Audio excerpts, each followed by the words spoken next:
Eating too much saturated fat, as found in meat, butter and cheese, can increase the cholesterol in your blood. High levels of cholesterol can increase your risk of heart attacks, heart disease, strokes and narrowed arteries. If the calories from fat are not burnt off through physical exercise, our fat cells welcome the saturated fat we eat. Our fat cells get bigger and our health risks increase. In this video, we'll show you some simple tips to help reduce your saturated fat intake and still allow you to enjoy all your favourite foods.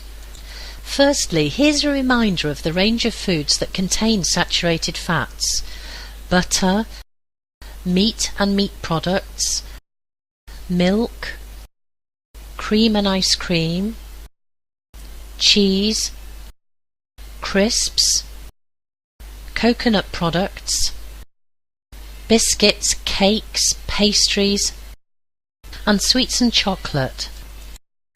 So here's some simple tips to help you reduce your intake of saturated fats. Firstly, choose fish and poultry or only lean cuts of meat and trim off any visible fat and skin from the chicken. Put some extra vegetables, beans or lentils in your casseroles and stews and a bit less meat. Also, rather than frying and roasting, try to grill, bake, steam, poach, boil or casserole your food so you don't need to add any extra butter or oil. If you do have fried food, limit this to once a week. You should also measure out your oil for cooking rather than pouring it straight from the bottle. If you do use oil in cooking, limit it to 1 teaspoon per person and use monosaturated or polyunsaturated oils such as olive, rapeseed, sunflower, corn and soy oils. And why not use herbs and spices for flavouring your food instead of fats? There are so many to choose from.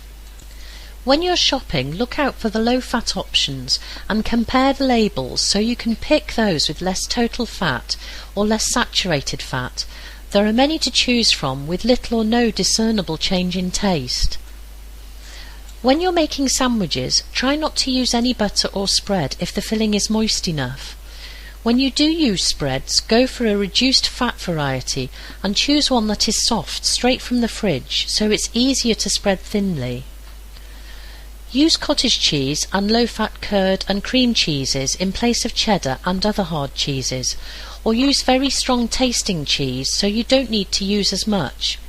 You could also try grating instead of slicing it. If you're using ordinary full-fat milk, try changing to semi-skimmed or skimmed milk. And instead of using cream or soured cream in recipes, try using low-fat natural yoghurt or fromage frais. If you do have to choose something high in fat like a meat pie, pick something low in fat to go with it, like a baked potato instead of chips. Pastry is very high in fat, so if you're having a pie, make sure there's only one crust rather than two, either a lid or a base. And only have fatty snacks on special occasions or as a rare treat, such as cakes, biscuits, crisps and chocolate. Or if you're snacking with someone else, try sharing just the one cake or pastry. So remember, by following these simple tips, you can minimise the amount of fat in your diet and still enjoy all your favourite foods. Keep your fat intake down and reduce your chance of developing heart disease.